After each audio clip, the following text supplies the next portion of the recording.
Continuamos con nuestras sesiones de parapsicología, como ya llevamos muchos años haciéndolo en esta Universidad Complutense de Madrid y también en la Universidad Autónoma, como saben ustedes, también explica Ramos Pereira, es el que dicta las lecciones de parapsicología dentro ya de un curso organizado y al que asisten, por supuesto, los estudiantes de la Universidad Autónoma, Canto Blanco, pero también asisten, algunos de ustedes les hemos visto allí asistir, les aseguro, ahora comenzarán de nuevo, son muy interesantes, es un curso dividido en un curso básico y un curso de especialización dentro de un mismo grupo de lecciones, les aseguro que es de un gran interés. Como digo, continuamos este ciclo de conferencias y como ustedes ya saben, hoy será Ramos el que presente el conferenciante de hoy, como es la costumbre de siempre. El próximo viernes, ya han visto ustedes que hemos pasado de los sábados a los viernes por un acuerdo de todos ustedes, será el equilibrio en parapsicología, hablará Dámaso Fariñas, que está en este momento con nosotros. El 18 de noviembre, viernes también, los psicoanalistas ante la parapsicología, hablará la doctora María Jesús Pertejo, que como ustedes saben es una de las figuras más predominantes que tenemos en España en psicología, pero gran conocedora de los temas parapsicológicos. Y el último viernes de este mes hablará don Francisco Gavilán sobre superstición y parapsicología. Ya han visto que hemos retrasado la hora, ya que estaba anunciada para las 6:30, como se daban los sábados. Sin embargo, hay gente que termina su trabajo más tarde, sobre las 7.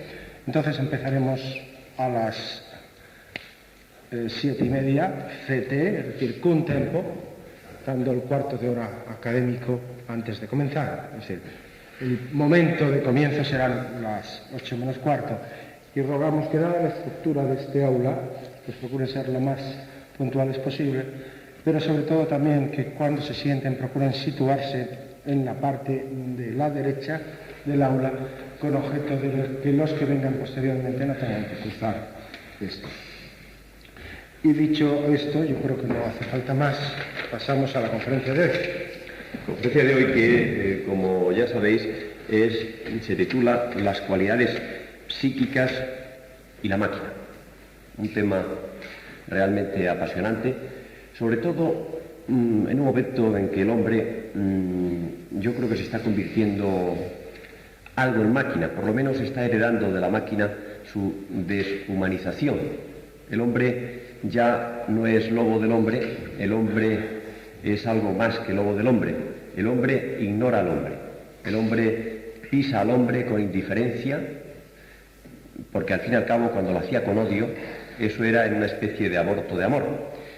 Por eso quizá el hombre se está pareciendo cada vez más a la máquina y hemos pensado que sería muy interesante que una persona con una gran claridad mental, con unas ideas muy claras sobre el tema, desarrollase este proceso, las cualidades psíquicas y la máquina. Interrogantes muchísimos, algunos supongo que logrará despejarlos el conferenciante y otros pues nos los llevaremos a casa, pero en todo caso nos los llevaremos a casa con más información y con más posibilidades de poder despejar la incógnita. La máquina un día podrá sustituir las cualidades psíquicas del hombre en su totalidad, su creatividad, etcétera. Yo en este momento no lo sé, pero intuyo que cuando a las 9 de la noche salga de aquí tendré ideas bastante claras. ¿Por qué tendré ideas bastante claras? Pues muy simple, porque la Junta Rectora y el doctor Estada, concretamente, que es el que dirige este ciclo, ha dado en el clavo. Ha pensado que el hombre más adecuado para desarrollar este tema es el doctor Guillermo Serrano Entrambas-Aguas, doctor ingeniero naval, profesor de la Facultad de Informática y un hombre que conoce perfectamente el tema, hasta incluso está escribiendo un libro que yo no sé ya cómo irá, pero por lo menos estaba muy avanzado este verano, un libro precisamente sobre esta temática. Así que sin más, porque hoy hemos empezado con un poco de retraso debido a que le han pillado a Guillermo en un embotellamiento a la entrada y no podía echar ni para adelante ni para atrás. Así que, sin más, te paso la palabra, Guillermo. De acuerdo. Yo primero quería justificar el porqué de este tema dentro de la parapsicología, porque parece que se separa un poco, es más bien de orden filosófico o de las ciencias del hombre. Yo tengo la sensación, y lo hemos comentado muchas veces en el seno de la sociedad, de que el tema de la parapsicología, sobre todo al hablar de las cualidades sí, la telepatía, clarividencia, etcétera, en temas en los que estamos metidos en programas de investigación y que estamos siempre pendientes de ver las manifestaciones de este tipo que se producen, siempre está la eterna duda de si el hombre está desarrollando cada vez más sus cualidades psíquicas, o mejor dicho, parapsicológicas, las potencias estas por las que nosotros nos interesamos, o por el contrario, si este tipo de facultades es algo que está en regresión y que tenía el hombre primitivo en mucha mayor medida que el hombre actual, y es algo a extinguir, que poco a poco pues lo iremos perdiendo y lo iremos sustituyendo por otro tipo de potencias que el propio hombre desarrolla. Este tipo de incógnita no está muy claro. Hay teorías para en las dos aproximaciones, que son diametralmente opuestas, y creo que la parapsicología en estos momentos no se puede limitar a identificar fenómenos parapsicológicos, fenómenos sí, telepáticos o de cualquiera de estos tipos, en laboratorio y ensayo tras ensayo, sino que tiene necesariamente que contemplar este tipo de capacidades enmarcado en una línea de pensamiento mucho más profunda y examinando pues qué tipo de función puede representar para el hombre las cualidades parapsicológicas, para qué las utiliza, qué contenido teleológico tiene o qué finalidad, para identificar si realmente es algo, este esfuerzo nuestro tiene que estar orientado a conservar algo que estamos perdiendo, o tiene que estar orientado a potenciar y progresar más en esa línea en la que presuntamente estuviéramos avanzando.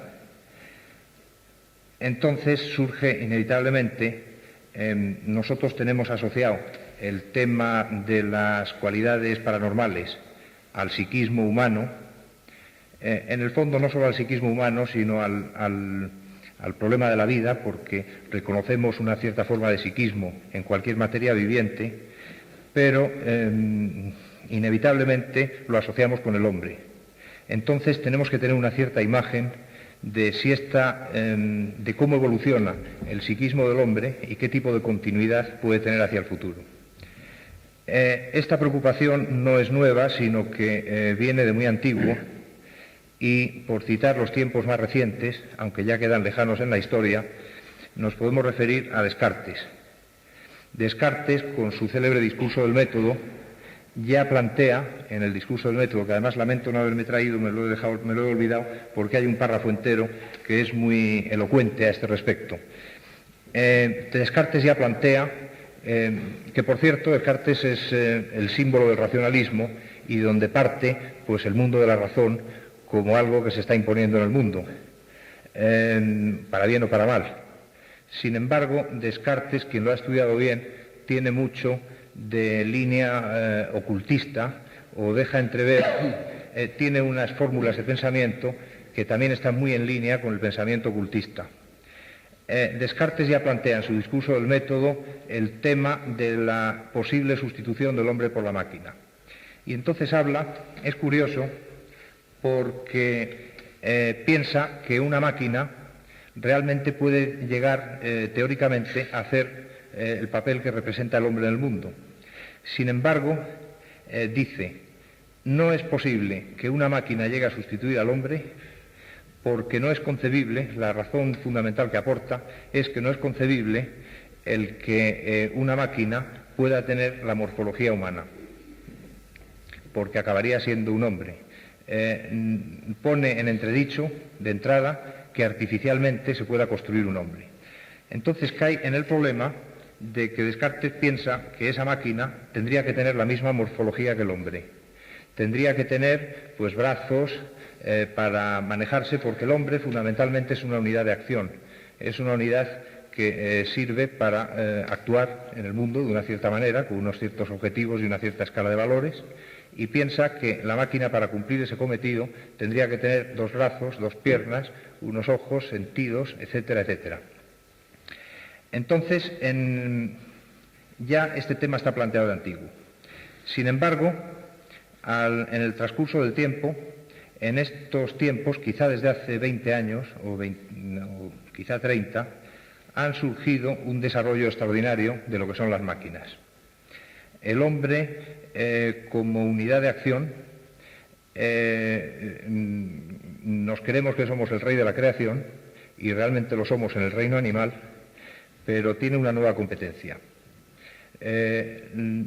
Por un lado, el hombre en estos momentos es la perfección del mundo animal y es el que está creando precisamente estas máquinas. Entonces, necesariamente tenemos que examinar, para identificar esa línea de evolución, de si en este desarrollo del hombre llegará a tener problemas con el propio producto que está creando, que es la máquina. Tendremos que partir quizá de un poco atrás, de cómo el hombre ha destacado de entre sus propios compañeros en la creación, que son los animales. Si examinamos, porque además, al hablar del psiquismo y de la capacidad psíquica del hombre, de la conciencia y todas estas potencias del hombre como unidad viva, siempre tenemos presente, o siempre surge como tema, en qué nos diferenciamos de los animales. Pensamos, los animales, si los examinamos cómo se comportan, y el examinarlos no es fácil, porque la trayectoria de un animal que podemos observar es muy pequeña. No tenemos claro ni podemos aventurar si los perros, los caballos o cualquier otro animal que nos rodea, dentro de un montón de siglos, podrán realizar funciones intelectuales análogas a las que hoy el hombre desarrolla, porque la etapa en la que observamos nosotros a los animales es demasiado corta para identificar estos progresos en forma sustancial. Identificamos pequeñas adquisiciones, pero no suficientes para poder intuir cuál será su trayectoria.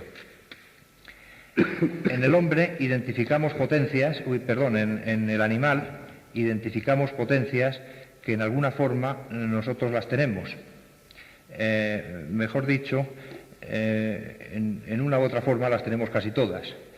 El animal tiene una serie de instintos o principios de acción que son los mismos que en forma elemental tiene el hombre sin penetrar en sus capacidades intelectuales, y así el animal siente, conoce, es capaz de aprender, de memorizar, de retener imágenes.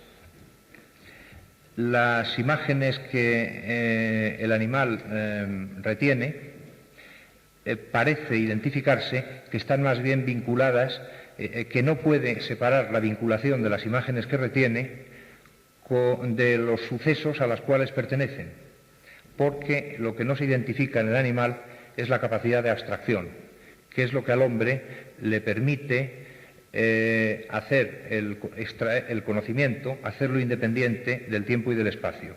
El hombre en su trayectoria está continuamente abstrayendo conocimiento de su actividad y el hombre logra desvincular esas imágenes o este conocimiento soportado por imágenes del lugar del suceso, de los hechos de los cuales los extrajo. El animal no logra apartar su conocimiento de las circunstancias de las cuales las obtuvo. El hombre logra abstraer este conocimiento. En este proceso de abstracción, pues llevó al hombre a formalizar un lenguaje simbólico, lenguaje que supone un acto importante de progreso, porque permite que su conocimiento se haga intemporal e independiente del espacio. Mediante el lenguaje, el hombre puede comunicar conocimiento a sus semejantes sin depender de una comunicación hombre a hombre, sino por una forma abstracta y objetiva y artificial, y además puede transmitir ese conocimiento a distancia. Cierto es que los animales y el hombre también en una medida, y si seguimos esta idea de que el hombre primitivo estaba más dotado extrasensorialmente que el hombre actual, pues esta capacidad de transmitir conocimiento en la distancia y en el tiempo parece que el lenguaje, si esas capacidades extrasensoriales realmente fueran potentes, parece que el lenguaje no es nada más que una sustitución de ese otro tipo de capacidades. Entonces, estas capacidades que en el animal las tenemos muy a la vista día tras día, los sentidos que observamos en el perro, y cito al perro por ser un animal que convive muy cerca del hombre, advertimos en él una capacidad bastante importante de comunicación. Tanto pues la precognición, el perro barrunta hechos que el hombre todavía no percibe, y además percibe, tiene una serie de comunicaciones. De esto hay hechos, el sentido de la orientación, el retorno al hogar del perro abandonado, etcétera, etcétera. El hombre parece que desde que formalizó el lenguaje como medio de comunicación, progresivamente lo está utilizando de una forma sustitutiva.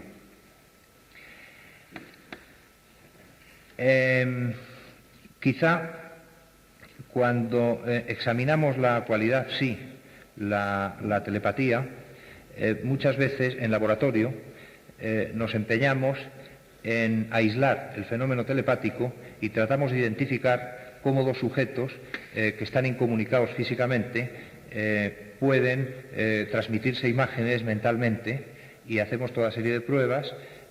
Las cartas Zener ya están desechadas prácticamente porque hay es muy difícil objetivar el fenómeno. Ya hay incluso aparatos que hacen este tipo de experiencias, pero estamos estudiando un fenómeno que está desvinculado del fenómeno real de la comunicación. Entonces el hombre no se comunica, la fórmula sí para comunicarse no podemos desvincularla del fenómeno total de la comunicación, porque se comunica tanto por fenómeno sí como por lenguaje. Se está observando un deslizamiento de que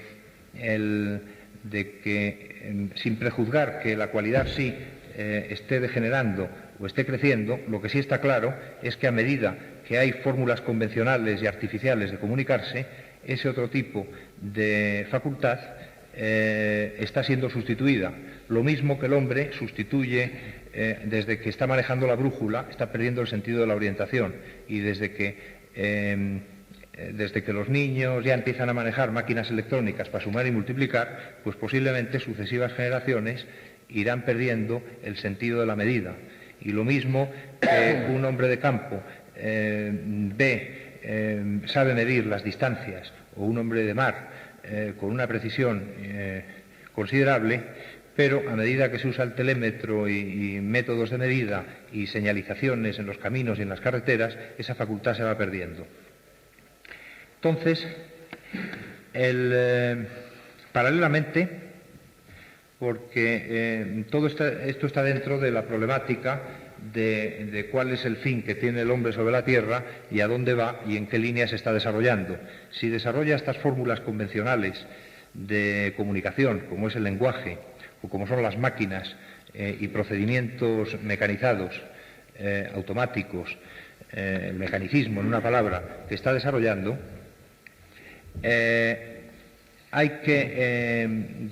todo esto hay que enmarcarlo en el sentimiento que tiene el hombre acerca de su propia evolución y del progreso. El problema, no voy a entrar en el problema del hombre y Dios, porque ese es extraordinariamente complejo y nos llevaría demasiado tiempo. Y no es, pero sin embargo, lo cierto es que paralelamente se están desterrando mitos, y los mitos y las ideologías se están sustituyendo por hechos muy concretos y por fórmulas de acción cada vez más sofisticadas y más perfeccionadas, pero abstractas, repetibles y manejables, cada vez más independiente de las personas. En esta línea de desarrollo surge la máquina, y en los últimos 20 años el avance ha sido espectacular. En la máquina, y ya me estoy refiriendo a las máquinas, no quiero caer en el tópico de los computadores, pero inevitablemente están ahí. Lo cierto es que actualmente el contraste entre el animal y el hombre está perdiendo potencias fisiológicas de este tipo, sentido de la orientación, de la distancia, capacidad física incluso en el ejercicio físico diario, está retrocediendo terreno respecto de los animales. Pero, sin embargo, todo este retroceso lo está compensando con dos fenómenos que son la adquisición cada vez más de mayor grado de conocimiento, por un lado, el mayor conocimiento, el desarrollo psíquico, una palabra, y por otro lado, el hombre se está ayudando de las máquinas que él mismo construye. Entonces, este receso fisiológico es compensado por este aumento de conocimiento, mayor conocimiento, y por otro lado, por estas máquinas que construye y que le ayudan al hombre en su labor de dominación del entorno. Pero estos dos valores que el hombre acredita a cambio de ese retroceso fisiológico están comprometidos, a su vez, tienen dos barreras. El conocimiento tiene una barrera importante. La ciencia actualmente parece ser, y en esto yo ni entro ni salgo, es lo que dice la ciencia, parece ser que pone muy en duda el que exista la memoria genética. Parece que el conocimiento es adquirido en vida a través del entorno, por todos estos vehículos artificiales, como es el lenguaje, la escritura, los símbolos, etcétera, que el hombre ha producido, y por las relaciones sociales de comunicación que están muy potenciadas y cada vez más. Pero, sin embargo, parece que todo lo tiene que aprender el hombre en vida, porque lo que él aprende, hasta estos momentos, está muy en duda que lo pueda transmitir a sus descendientes por vía genética. Entonces, no es una casualidad que en estos momentos, en los países del mundo, los presupuestos de educación sean los más elevados. Está claro que cada vez una persona en vida tiene que aprender más, por lo menos para ser competitivo en la vida actual, suponiendo que este tipo de competencia sea un objetivo, pero hoy por hoy parece que el hombre aspira a tener a título individual dentro de la sociedad un plano, a nivel individual aspira a hacer una carrera, a progresar y a situarse en un determinado nivel. Para esto hacerlo posible cada vez tiene que aprender más, porque la ciencia cada vez obliga a que las personas se especialicen y que es una consecuencia, y el conocimiento cada vez es más difícil de adquirir. No es una casualidad que los presupuestos de educación cada vez sean más elevados, hasta tal punto de que ya está en seria duda si una persona en vida puede llegará un día en que no pueda tener el nivel de conocimiento suficiente para esa utilidad necesaria para que el fenómeno de la vida progrese.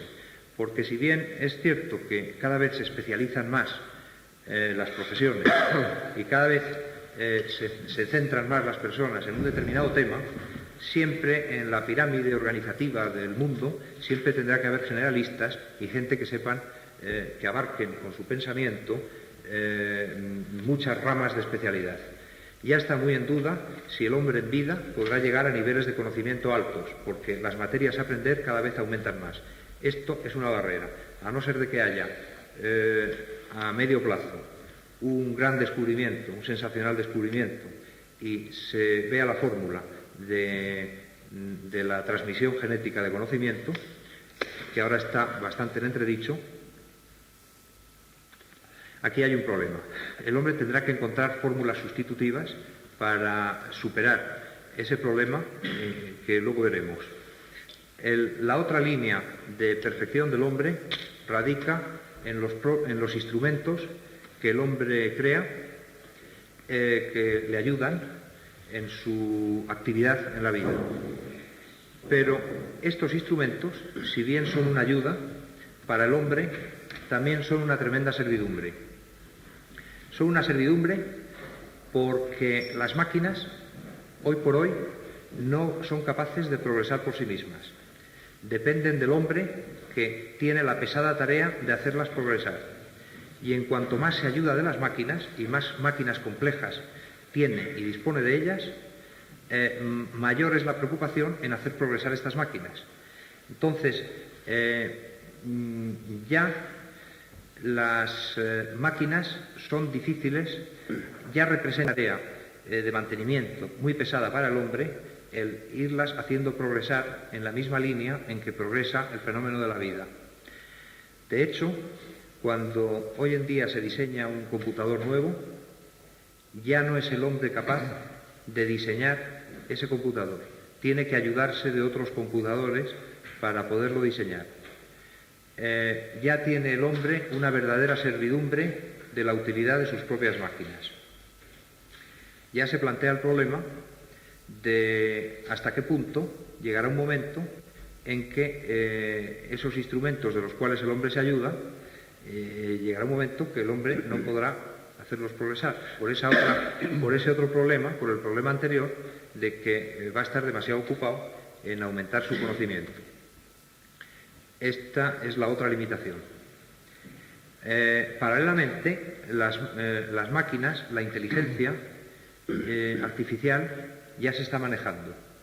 Ya existen máquinas que aplican no solamente criterios diseñados por el hombre, sino criterios que pueden mejorarse a sí mismos, criterios para mejorar la propia actividad. Entonces, cabe plantearnos hasta qué punto el psiquismo es un patrimonio exclusivo del hombre y del fenómeno biológico de la vida, y no puede ser algo también abstraíble, puede ser algo artificializado en abstracto, en la misma forma que otro tipo de procedimientos han sido artificializados. Si ya la inteligencia artificial está utilizándose y el computador lleva solo 20 años de vida práctica, puesto que me refiero a la vida práctica porque el censo de la ciudad de San Francisco en 1800 no sé cuántos ya se hizo con ficha perforada. No es una cosa nueva, pero sin embargo a nivel de la vida cotidiana el computador data de hace 20 años. Caeríamos en un pecado, en un error tremendo de una forma de provincianismo temporal, el pensar que el ordenador es un instrumento que se estabiliza y que ayuda al hombre, pero que está ahí. Es impensable, dentro de 2000 años, si en 20 años se ha conseguido un progreso considerable y se ha logrado llevar a la máquina la inteligencia artificial, cabe preguntarse qué no podrá pasar en 2000, 3000 o 5000 o 7000 años. Y 7000 años es muy poco en la trayectoria de la evolución de la vida. La biología está a punto de llegar al computador, y si el computador empezó con unas memorias de ferrita que simplemente estaban basadas en una cualidad del hierro en un cierto estado de pureza y de una cierta forma, concretamente eran anillos toroidales, de que el ciclo de histeresis magnética es cuadrado y es capaz de retener una información, un sí o un no, una fórmula elemental de memoria. Hoy en día una unidad de memoria que ocupaba como esta habitación de grande, actualmente es conseguible en un espacio de este tipo. El progreso es espectacular y ya se están en el laboratorio ensayando o tratando de llevar soluciones de tipo biológico para artificializarlas e incorporarlas a este desarrollo tecnológico de las máquinas.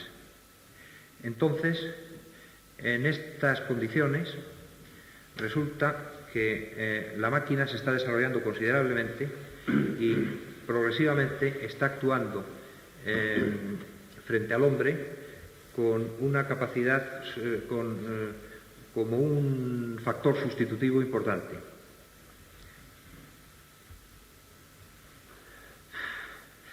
Entonces, cabe preguntarse, ¿qué soluciones tiene el hombre para seguir progresando? Porque no cabe pensar que el hombre se va a estabilizar en un nivel de conocimiento y que ya no tendrá ese problema de tener que seguir aprendiendo cada vez más en vida, o que va a prolongar su vida en paralelo, o pensar que las máquinas, que todo este fenómeno se puede estabilizar, pudiera ser un objetivo. Y sería una presunción pensar que la vida se va a parar ahí.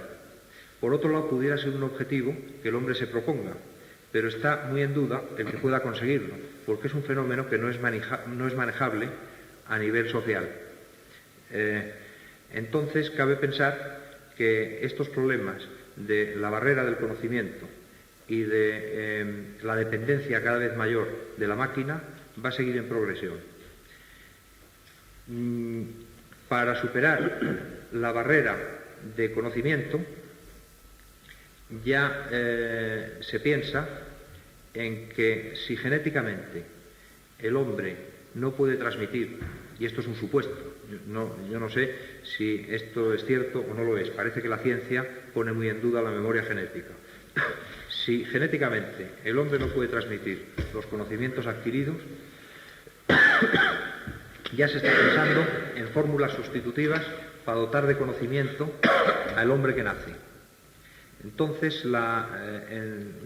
creo que es la neurofisiología, la ciencia que trata de estos temas, ya está pensando está tratando de identificar cómo el conocimiento, que los conocimientos no son datos, son criterios, o el proceso del hombre, con su experiencia, capta datos y maneja datos y cada vez tiene más información, porque se desarrolla más el fenómeno de las comunicaciones y del fenómeno del contacto social, pero el hombre no maneja datos, sino que para la acción lo que maneja son criterios. Hay un proceso de destilación por medio del cual muchos datos, una cierta nube de puntos de datos, masas de información, van cristalizando en criterios, en fórmulas, en procedimientos para la acción. El hombre es autodidacta por naturaleza y, aunque aprenda del entorno social, tiene que sintetizar ese aprendizaje con la experiencia y consolidarlo en criterios. Estos criterios, la neurofisiología está hoy en día tratando de identificar en el cerebro cómo se materializan esos criterios y cómo ese conocimiento tiene una forma fisiológica en las redes neuronales y en todo el engranaje nervioso. Si por esta línea se progresa, es muy posible que esos esquemas neurofisiológicos pudieran ser administrados a un recién nacido y pudieran comunicársele esos criterios, en vez de tener que depender de la tradición oral, del lenguaje escrito, de los libros, de los centros de saber, de las cátedras, pues podrían cristalizarse esas fórmulas de conocimiento y acoplárselas a un recién nacido. Entonces sería como acelerar ese proceso de aprendizaje y poner en situación, de hecho, por vía social, el hombre cada vez aprende a edad más temprana, pero sigue dependiendo de sus sentidos, de la televisión, de lo escrito, de lo hablado, etcétera, etcétera. Esta sería una vía de solución. Por otro lado, en paralelo, la máquina cada vez se está desarrollando más y la competencia hombre-máquina está a la vista, porque la máquina, como producto artificial, aunque el hombre, los prototipos que crea y los procedimientos artificiales vienen a ser una copia de lo que de forma natural él siente, conoce e identifica, sin embargo, parece que con un cierto instinto trata lo artificial, o quizá es que por definición lo abstracto no tiene estas dependencias de las estructuras que están asociadas al propio fenómeno biológico, pero lo cierto es que las máquinas, que para el hombre representan una servidumbre, sin embargo ellas mismas no tienen muchos de los problemas que el hombre tiene. Por ejemplo, pues la máquina no tiene por qué tener la limitación de no poder transmitir, pensando en que la máquina se pudiera reproducir, no tiene por qué tener la limitación de no poder transmitir su conocimiento a las máquinas nuevas que ella produzca. Es decir, el computador ya está siendo una ayuda del hombre para diseño de nuevos computadores.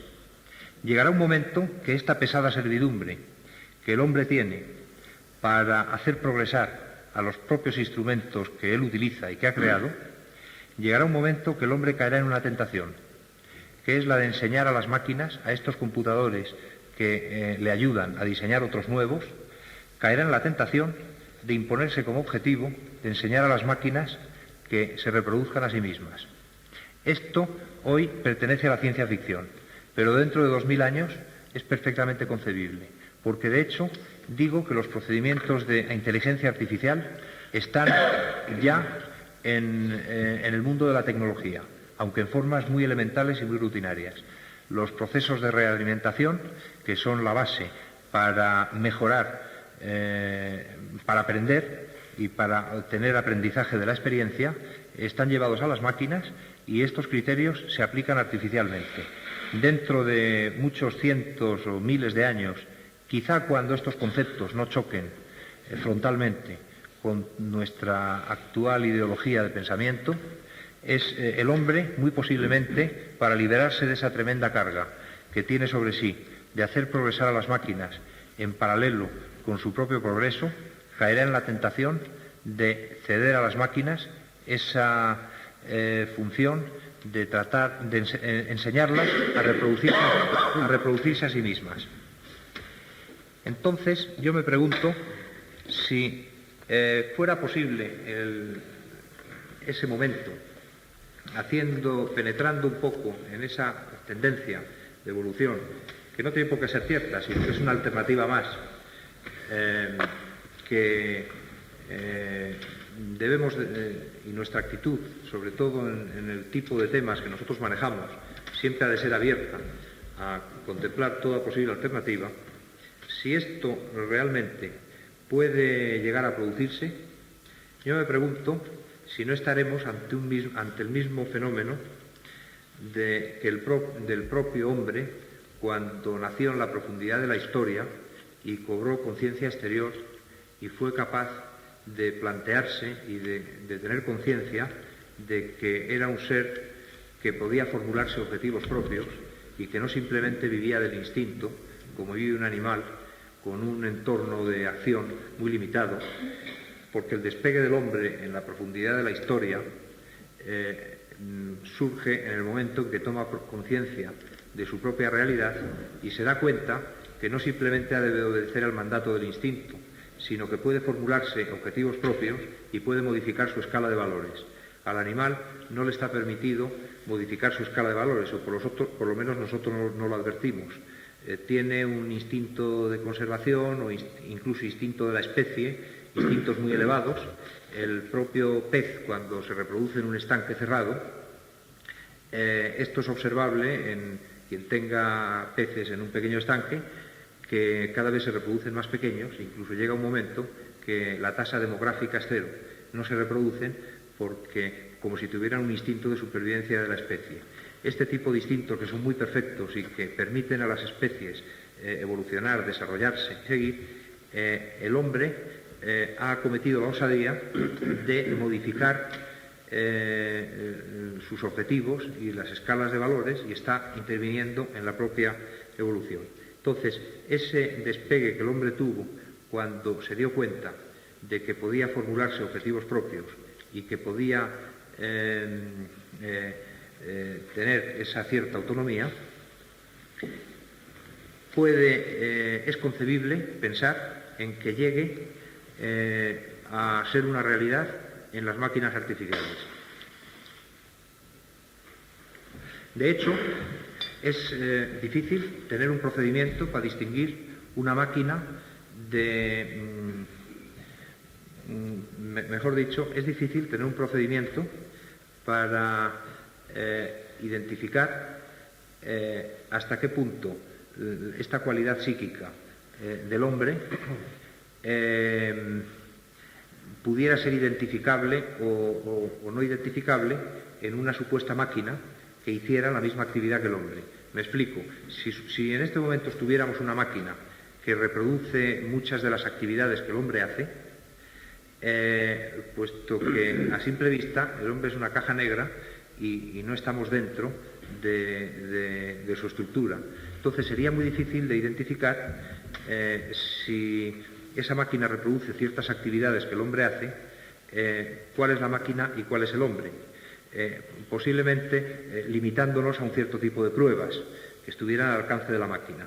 Porque realmente el significado de qué es el psiquismo y qué es la conciencia es algo muy subjetivo y que no está nada claro, porque si realmente una máquina puede llegar al momento que tuviera objetivos propios y por sí misma fuera capaz de aprender y mejorar su comportamiento, pues habría que concederle en abstracto una capacidad psíquica, elemental o simple o rudimentaria, pero en el fondo es una capacidad de reflexión.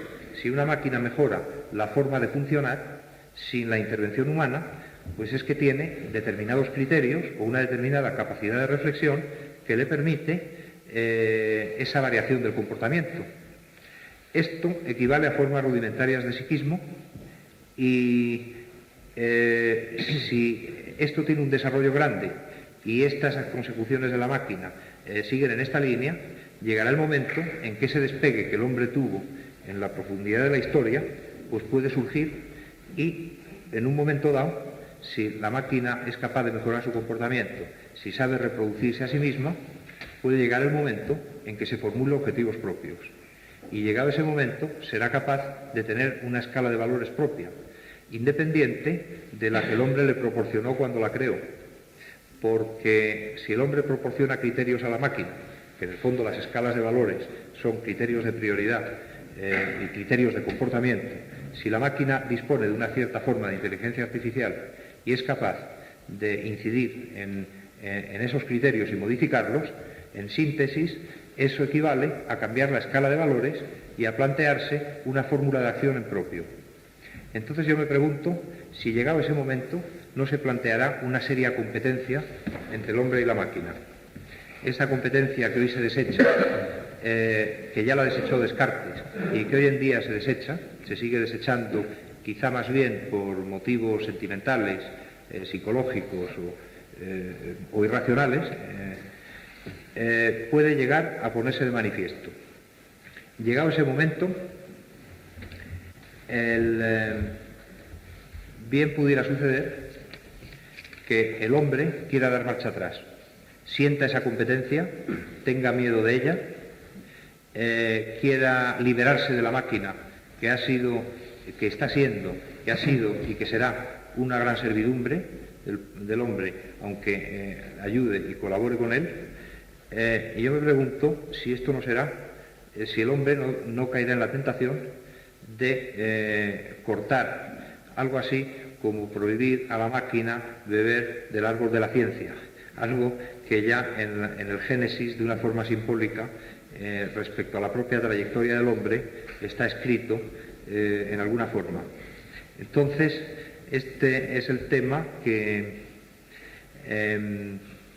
quizá, como es muy especulativo, es quizá más bien un tema de coloquio. Y este es el tema que yo apunto. En síntesis, digo que el psiquismo creemos que es una cosa asociada puramente al hombre, creemos que es un fenómeno asociado a la vida, que el hombre es el dueño del psiquismo, pero sin embargo el hombre está extrayendo conocimiento, está artificializando lo que él identifica de la naturaleza y está creando formas de psiquismo artificial. Yo me pregunto si en el futuro, y esta es la preocupación que yo planteo, si ese psiquismo del hombre no es abstraíble, formalizable en forma artificial, y si no podrá ser, en el fondo, pues una capacidad de sustitución del propio hombre, si el hombre no es capaz de esas fórmulas neurofisiológicas, o bien acaba descubriendo que genéticamente puede transmitir conocimiento y tiene una línea segura de continuidad en el tiempo, o si eso no da con ello, no es capaz de transmitir ese conocimiento por vía automática a su descendencia. Entonces, si en esa línea tarda demasiado, o no llega a tiempo, o no es capaz de responder a ese reto, a esa línea, digo yo, si no será la otra línea, la de la máquina, la que acabe por ser una sustitución del hombre. Este es el...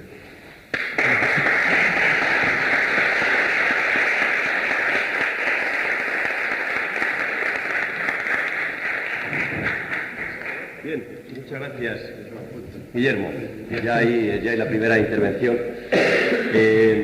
Es curioso, cuando estabas hablando, estaba recordando una de las dificultades que tuvieron en la NASA en los primeros viajes no tripulados a otros planetas, porque se plantearon cómo una máquina puede saber si allí hay vida o no hay vida, cómo una máquina puede reconocer la vida.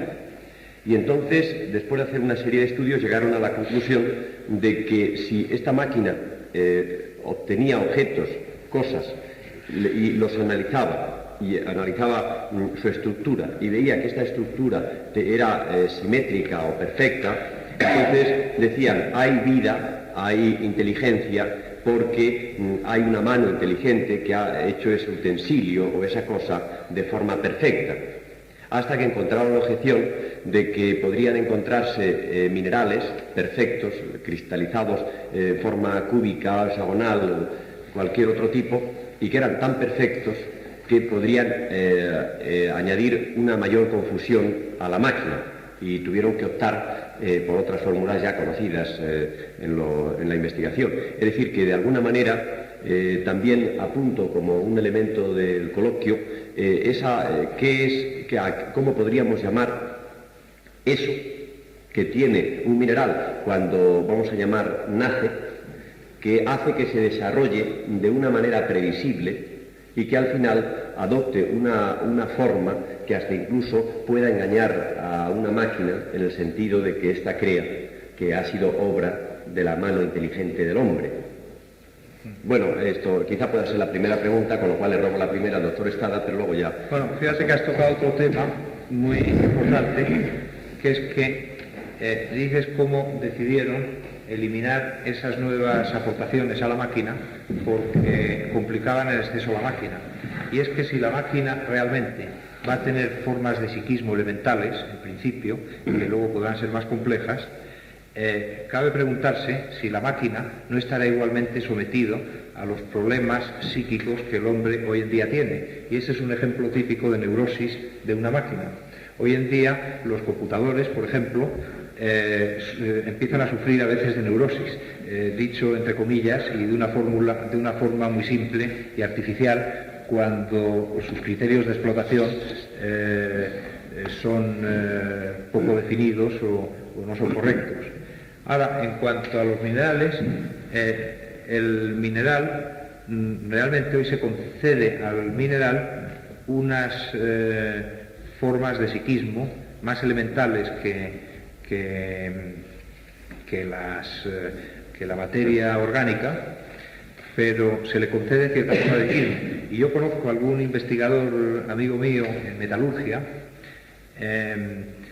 que después de observar muchos cristales y al microscopio de metales, él asegura que esas partículas elementales minúsculas observables al microscopio que están dentro de la materia inorgánica, que tienen una cierta vida y que se producen aglutinaciones y cambios en la estructura y que guardan un cierto orden y una cierta forma. Entonces, el pensar que las propiedades psíquicas son patrimonio de la célula o de los seres formados por células, pues no deja de ser una presunción, porque en realidad el psiquismo no es nada más que una capacidad para incidir en los objetivos y variar la forma de comportamiento. Y esto es observable en la materia inorgánica también, concretamente en los cristales. Bien, entonces el doctor estaba... Bueno, no solo se dan neurosis en las máquinas, sino que se dan enfermedades infectocontagiosas que se transmiten al hombre. Eso también, no sé si la sabías. Por ejemplo, a ver. No, existe la enfermedad de los computadores que se transmite al hombre. ¿Qué enfermedad es esa? Es un hongo que crece dentro de los circuitos electrónicos y favorecido por la electrónica de los ordenadores. Entonces ese hongo es transmisible al hombre. Entonces interfiere en la marcha del ordenador, pero además interfiere en la marcha del operador del ordenador. Y eso se está. Bueno, yo lo que le diría a Guillermo Serrano es que se ha ido muy lejos con los miles de años. Yo lo veo mucho más cerca todo. La prueba es que él hablaba de esa posible transmisión de información descartada, porque yo creo que sí está descartada la transmisión de información genética en ese sentido, de memoria genética, pero sin embargo la comunicación del cerebro-ordenador no, eso lo tenemos en Madrid. En este momento hay cerebros humanos que están conectados por ondas a ordenadores.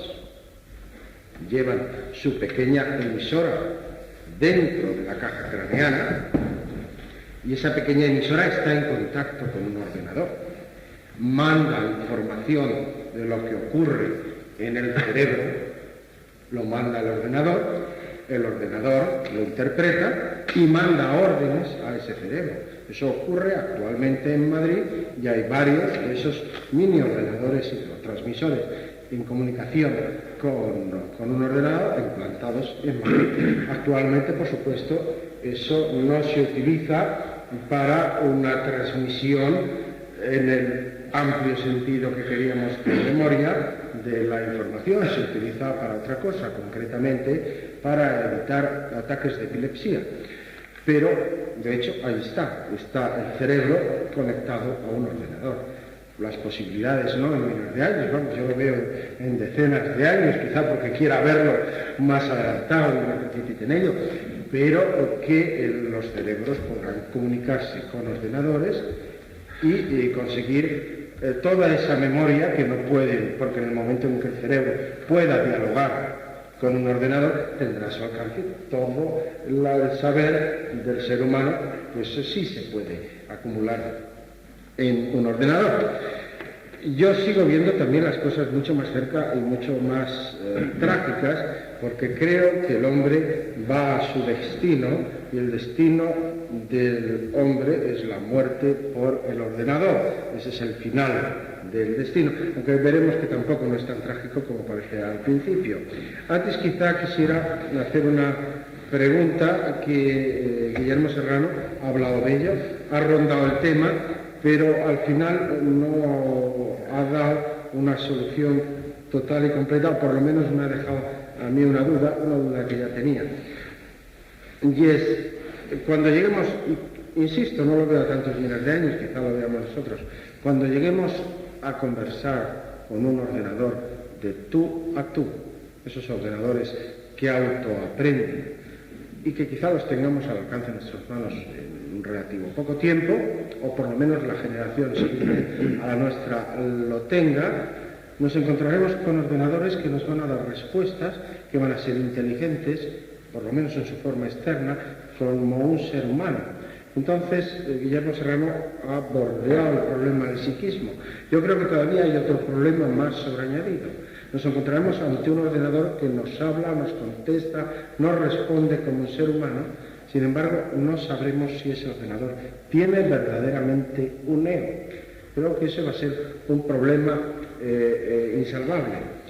Bueno, entonces había dicho que es posible la muerte a través del ordenador, es decir, el ser humano camina hacia esa muerte, y si bien el ser humano ya se da cuenta de que camina hacia esa muerte por el ordenador, y por supuesto que el ser humano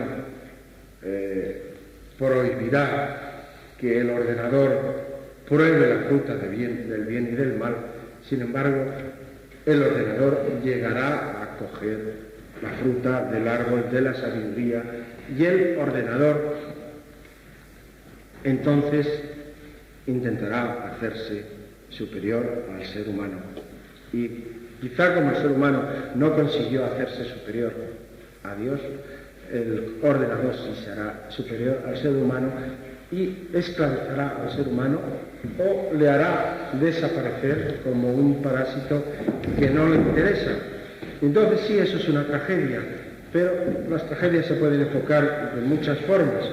Entonces yo pienso, si así como nosotros derivamos del Pithecanthropus, la herencia, el heredero, el descendiente del ser humano, descendientes como son nuestros hijos, en una evolución posterior no será la máquina. Es posible que el ser humano esté destinado a dar como sucesores a las máquinas. Estas filosofías parece que nos asustan. Tú las has puesto a miles de años, yo las veo muy cerca. Bueno, yo te diré que, primero, si las he situado tan lejos, es porque estaba viendo la cara que ponía Fernando Sesme. Pero de todas formas creo, o sea, con esto no quiero dar una imagen de que yo desprecio totalmente las potencias del hombre. Creo que es que paralelamente el hombre está teniendo otro desarrollo, que es el colectivo. Creo que esas potencias psíquicas y sobre todo la capacidad de percepción extrasensorial ya no tiene un gran valor porque hay medios sustitutivos a nivel individual. Sin embargo, está teniendo un valor preponderante a nivel de masas. Creo que los fenómenos que hoy en día advertimos de conciencias colectivas están a la orden del día. Los carismas y las ideologías y las influencias entre masas de gente, creo que el psiquismo humano está cediéndole terreno a la máquina en el plano individual, pero se está ocupando de unos valores de mayor altura o más ambiciosos a nivel colectivo. Habría que analizar primero, esto sería quizá objeto de otro día, el analizar la función social que está cumpliendo la percepción extrasensorial, que es algo que está muy de manifiesto y que es claramente identificable. Y además incluso cómo se manifiesta y cómo se produce, cómo el hombre es una media aritmética, el desarrollo del psiquismo, no solo de lo que aprende por vía intelectual, pero sino que es una media aritmética en esa experiencia que tiene de las sugestiones que día a día va recibiendo, a veces en forma subliminal, de todas las gentes y personas que le rodean y de los medios en los que convive. Entonces, la percepción extrasensorial está cumpliendo una función social de la que cabría extendernos y dialogar algún día de este tema. Creo que todavía a la máquina le quedará la capacidad asociativa, la capacidad de agruparse en núcleos, formar familias y entonces habría mucho que hablar si ese fin potencial, si a nivel individual no tendríamos nada que hacer, pero a nivel colectivo, porque no olvidemos que ahora mismo un hombre contra un león, a nivel individual no tiene nada que hacer, pero a nivel colectivo lo tiene dominado. Entonces posiblemente otra salida del hombre para seguir progresando y seguir ayudándose de la máquina sin ese peligro de ser absorbido por ella está en desarrollar sus potencias colectivas y de hecho hay un gran deseo ahora de convivencia. La convivencia está patrocinada por los gobiernos y si algún día se llega a ese, no voy a decir el consenso porque está muy sobado el término, sí, pero se llega a esa fórmula colectiva, pues puede ser que la evolución del hombre como especie tenga unos horizontes mucho más altos y las fórmulas estas de continuidad se planteen otros términos colectivos muy diferentes. A mí me gustaría abundar en lo que habéis dicho vosotros dos. Primero, tú has hablado de un caso que es, creo que son las experiencias que hace Rodríguez Delgado, el profesor de Delgado, con la unión ordenador-cerebro. Pero precisamente en el caso que acaba de señalar es curioso constatar el hecho de que si lo analizamos prácticamente se da una cuasi premonición, porque el ordenador advierte con una cierta anticipación que al paciente le va a dar un ataque de epilepsia. Entonces, como el ordenador sabe de antemano que le va a dar un ataque de epilepsia por una serie de circunstancias fisiológicamente medibles y que se podrían explicar, pero que no vienen al caso. Pero el caso es que por una razón u otra lo sabe el ordenador, puede anticiparse al futuro y puede esto de alguna manera ser una especie de kamikaze destructor de su propia premonición. Es decir, que tiene una premonición que si no llega a ser por el propio ordenador, la premonición, esto se hubiese cumplido. Pero entonces el ordenador lo que hace es neutralizar, bloquear su propia premonición. Por otra parte, también aquí el doctor Estada ha hablado, y el conferenciante por supuesto, del árbol del bien y del mal y de la fruta prohibida, y que el ordenador come del árbol del bien y del mal y termina de alguna manera desplazando al hombre. Pero entonces ahí me gustaría saber quién le echa del paraíso. ¿Quién le echa del paraíso? Dios, que es la sublimación del hombre, o sea, el hombre crea a Dios a su imagen y semejanza. Dice, Dios es pues todo lo que al hombre le gustaría ser, tener una vista infinita, un oído infinito, etcétera, etcétera, etcétera. Quizá esto lo engarzo con lo que tú acabas de decir, porque hablas del psiquismo colectivo, que es un poco la sublimación de toda la psique, esa esfera de conocimiento que llamaba nosfera el padre Taylor de Chardin, que es un poco la sublimación, o sea, lo que vamos a llamar el Dios del psiquismo. Entonces, quizá, como conforme has dicho con el ejemplo del león, que es muy afortunado, quizá sea esa opinión pública, ese psiquismo colectivo, el que desplace, el que logre desplazar a la máquina, el que logre echarle del paraíso. Es que puede ocurrir que esa máquina futura sea el propio hombre a nivel individual. La época mecanicista en la que vivimos está programando al hombre hasta límites extraordinarios. Además, el hombre ya maneja la ingeniería genética y es posible que, llegado ese momento de construir una máquina muy compleja, acabe por hacer hombres máquina, y entonces sea el hombre máquina a nivel individual el que el que entra en competencia con esas fórmulas colectivas, porque de hecho hoy en día ya hay núcleos de intelectuales, el desarrollo del mundo, el fenómeno social, la lucha territorial ha cesado en el mundo, prácticamente. Hay pequeños escarceos de lucha territorial, pero hoy en día la lucha es económica y es en el plano social parece que se lucha por una igualdad económica, porque económicamente los hombres tengan los mismos derechos y las mismas oportunidades. Sin embargo, incluso los programas más socialistas, como puede ser el comunismo, etcétera, están cayendo quizá en un capitalismo intelectual. En Siberia existen ciudades que agrupan a grandes científicos. En Boston quizás sea el sitio donde más premios Nobel hay por metro cuadrado. Hay verdaderas concentraciones.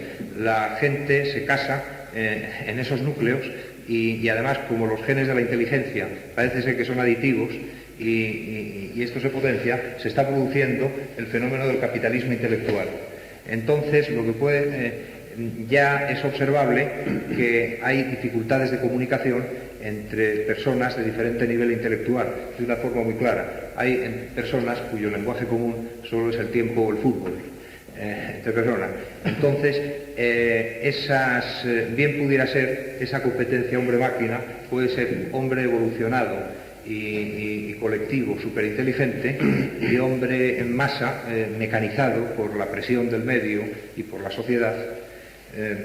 Es decir, que tampoco hay que pensar en la máquina hecha de troquelada y constituida por circuitos. Puede ser una máquina biológica y en definitiva puede ser el hombre a nivel individual o futuro. Oye, antes es María, sí. Quería haber intervenido. Bueno, ya con lo último que has dicho, que se ha redondeado mucho, que iba a decir. Bueno, convenía recordar que la máquina es algo externo, eminentemente. Todo el mundo sabe que un toro pues, fabrica su cuerno sin necesidad de acudir a un mecánico, ¿no? En cambio, el hombre pues, va sustituyendo por instrumentos.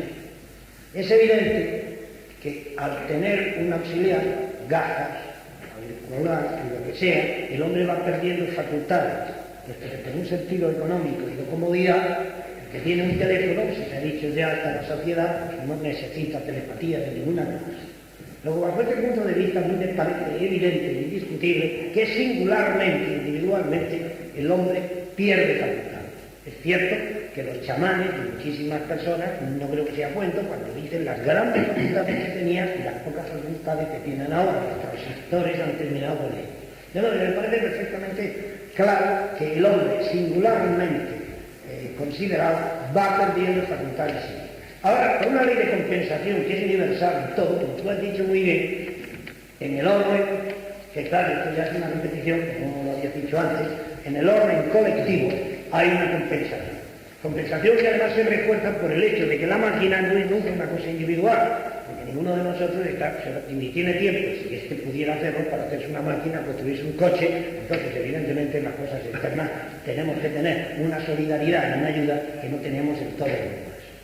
Ahora bien, de que el hombre sea superado por la máquina, yo más bien lo que diría es que el hombre va a ser inferiorizado por la máquina, en el sentido este, porque se hace cómodo, porque pierde facultades íntimas propias.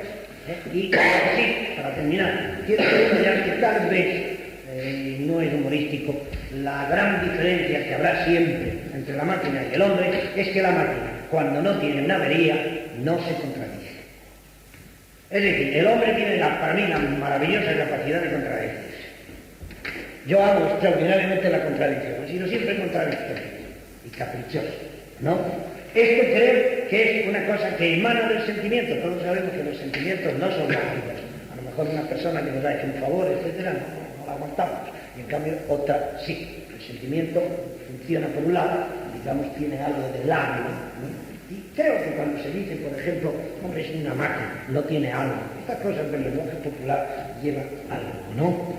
Indudablemente creo que el alma, no en el sentido de espíritu, ni de mente, ni nada, sino el misterio ese de los sentimientos contradictorios, es lo que la máquina no tendrá nunca, pero es desgraciadamente lo que el hombre está enajenando. El hombre realmente se está transformando en un hombre máquina.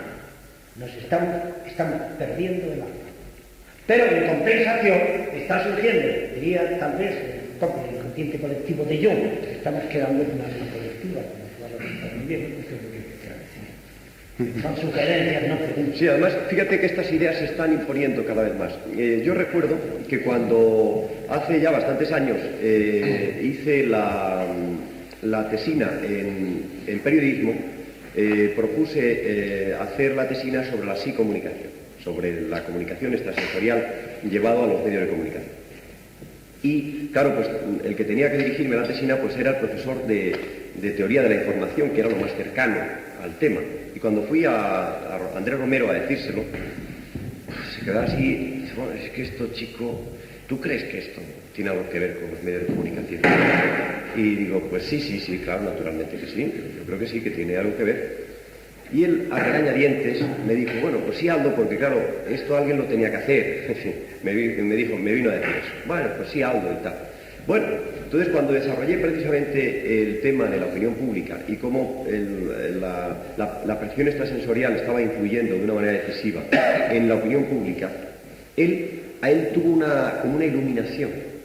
Lo leyó y dijo, esto es, efectivamente, porque él, que sabía mucho de teoría de la información, había cantidad de casos de generación de opinión pública que no se explicaban. me decía, dice, esto es claro, dice, porque, dice, me decía un caso en la India, por ejemplo, que dice, mira, esto es increíble, una encuesta que se hizo en la India de un hecho acaecido en otro extremo de la India, creó un estado de opinión en esa zona, naturalmente, porque eran los que conocían el hecho. Bueno, pues hicieron una encuesta en lugares remotos y, aun desconociendo el hecho, empezaban a tener el mismo estado de opinión. O sea que de alguna manera había habido una transmisión que no era sensorial, porque no llegaba allí el teléfono, no había comunicación tradicional, o sea que era extrasensorial. O sea que por lo tanto, y él a partir de ese momento empezó a reconsiderar el tema y ahora pues casi todos los años, o bueno, todos los años me invita a su clase en la facultad para que un día desarrolle el tema de la psicocomunicación a sus alumnos. Es decir, que con esto lo que os quiero decir un poco es que hasta los más escépticos de la percepción extrasensorial, cuando esto empiezan a analizar ciertos fenómenos de opinión, se dan cuenta de que ahí tiene que haber algo de tipo extrasensorial. Eso está claro. Bien, ¿alguna otra pregunta?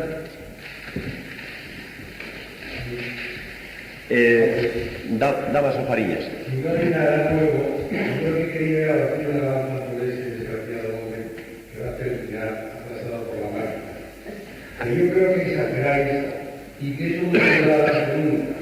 Hasta ahora la máquina, las únicas muestras que nos ha dado es que es capaz de racionalizar, es capaz de seleccionar, de superar casi todas las constantes y todos los parámetros que se manejan.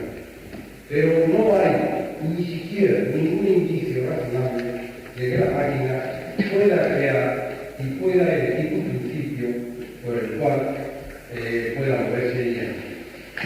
Quiere decir que es muy fácil establecer unos principios, indudablemente, todas las facultades, nombres de comunicación, solución, que están integradas por la máquina. Y además, el camino es insospechado donde se encuentra. Pero no hay ningún indicio razonable de que la máquina pueda crear y de que la máquina pueda elegir su propia clasificación. Ni lo ha hecho, ni que yo sepa, existe ningún indicio. Entonces, me sugiere esto lo que decía Ramos del París. O sea, no existe ninguna sospecha de que la máquina por sí misma pueda crear ese ente colectivo que la ha hecho.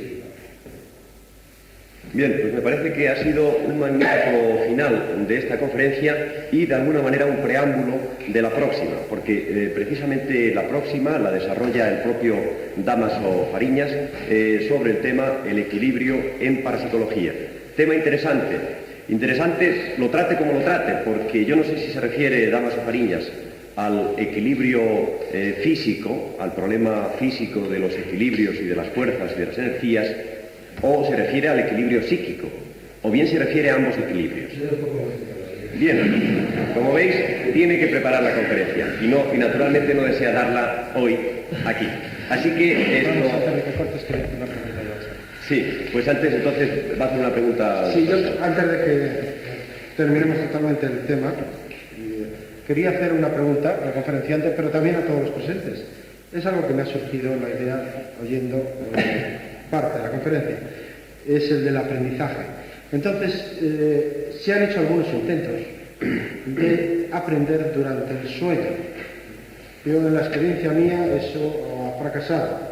Es decir, el poner un magnetofón por la noche, con un tema que sea, al parecer, a algunos autores les ha dado resultados. Yo quería preguntarle a Guillermo Serrano, también a Ramos Pereira o a cualquiera de la sala, si tiene alguna experiencia de ese sistema de aprendizaje durante el sueño a través de un magnetofón que repita un tema. Bueno, sí, yo tengo alguna experiencia, no personal, sino con alumnos míos de la Autónoma que lo han realizado. El proceso en principio es muy interesante, ya lo conocéis. Se trata de colocar el magnetófono con un reloj de tiempo que hace que se conecte a una hora determinada, que uno está ya profundamente dormido, y se desconecta a otra hora determinada. La cuestión es que ha habido mucha gente que ha aprendido cosas con eso, pero yo, por la observación que tengo sobre esta gente, es que es un tema peligroso, porque puede generar neurosis y desequilibrios. Es decir, Como estamos en una comunicación a nivel no consciente, esta información se va almacenando en el no consciente sin el tamiz de la razón y por lo tanto puede dar respuestas subliminales. Por ejemplo, si supongamos que es un curso de idiomas, es un diálogo que dice yo a mi suegra la asesino, por decir una frase que puede decir en el este. Bueno, entonces esto puede grabarse en el inconsciente al sujeto la idea de que la suegra hay que asesinarla. Entonces, a lo mejor ya la tiene grabada y por lo tanto no es necesario el magnetófono. Pero si no la tiene grabada, esto puede estar generando una neurosis, porque efectivamente esto para liberarse de esa neurosis tendría que asesinar a su suegra, cosa que no va a hacer. Es decir, que realmente lo que ocurrirá es que tendrá ahí una idea, una compulsión que puede ser peligrosa. Es decir, que para mí esto es un tema peligroso, el tema de la hipnopedia, peligroso. Yo tengo otra experiencia, yo no me atrevo a decirla demasiado porque me van a decir que soy un soñador, pero yo tengo la experiencia de que, por supuesto no he hecho esa experiencia nunca ni pienso hacerla, pero lo que sí hago muchas veces es llevarme un libro y me duermo con un libro y leo 4 cosas, 4 ideas que me duermo con ellas y las voy desarrollando. Sí. Entonces yo tengo la experiencia que ese libro lo dejo encima de la mesa y sin leerlo del todo, yo en 2 o 3 noches acabo cazando el contenido del libro, nada más que con 4 brochazos que he leído. Yo no sé si es porque esas 4 ideas por la noche van evolucionando o porque esa proximidad, sin que sea un magnetófono, tiene algún tipo de comunicación. No sé por qué, pero yo esa experiencia personal la tengo. Sí. Claro, tú como actor supongo que para aprenderte guiones es fenomenal. En este caso...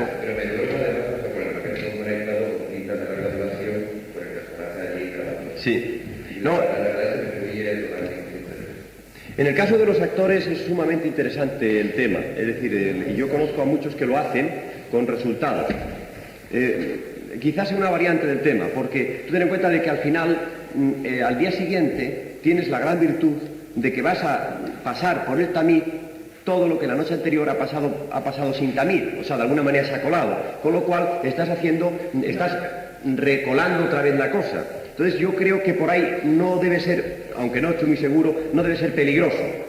Además, al conocerte, ya sé que no estás neurótico, por lo tanto pienso que en ti no se ha producido. Pero para mí lo peligroso es cuando al día siguiente el sujeto no vuelve otra vez a racionalizar eso, o sea, a tamizarlo.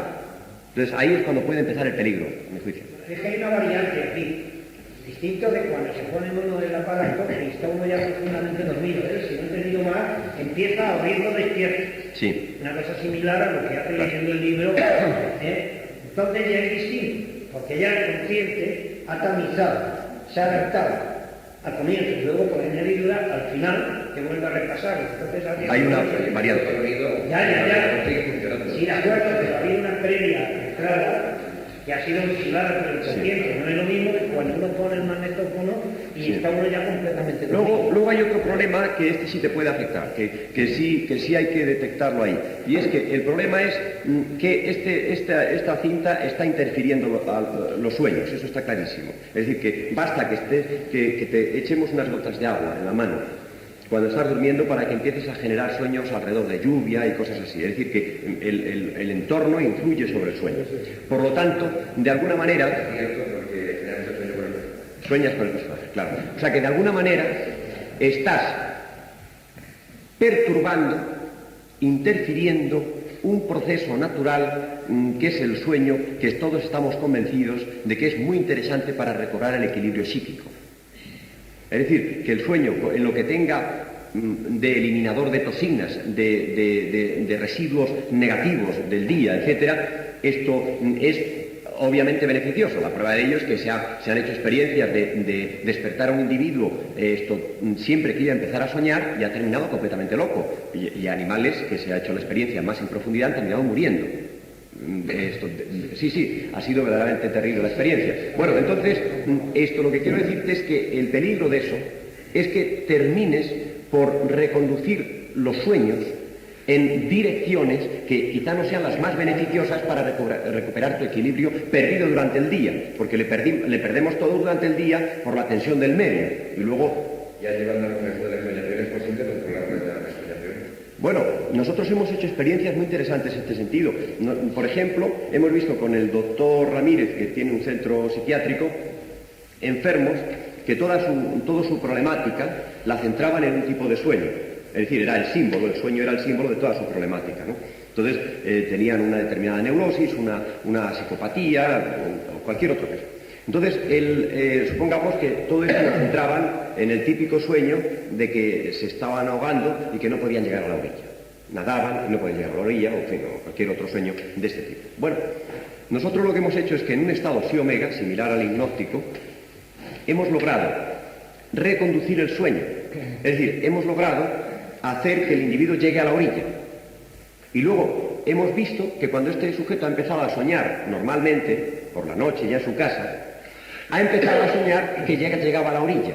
Y con tal que ha cambiado el símbolo de su problema, ha terminado cambiando su problema, es decir, reconduciéndole a una mejoría.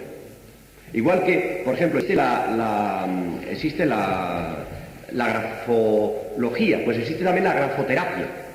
La grafoterapia es, si un rasgo en grafología revela una cierta psicopatía, o hasta incluso una cierta enfermedad, dicen, entonces, si eliminamos ese rasgo, es decir, si educamos al sujeto para que ya no tenga ese rasgo, entonces podemos curar su psicopatía. Esa es un poco la idea. Korbisky, el creador de la semántica general, decía que bastaría erradicar ciertas palabras del vocabulario de los pueblos para terminar erradicando ciertas enfermedades. Eso es curioso. ¿Tú ibas a hacer alguna pregunta? Bueno, pero ya pasó porque en realidad lo malo no constituye con el manifón, sino porque no pueden soñar. Exacto. Entonces veo que te ibas a anticipar a lo que luego hemos comentado. De acuerdo. Una pregunta. ¿Las de por sí que están traducidas? ¿Hay manera de encontrarlas? Sí. No las he encontrado. La semántica general de él está editada y te puedo dar la editorial.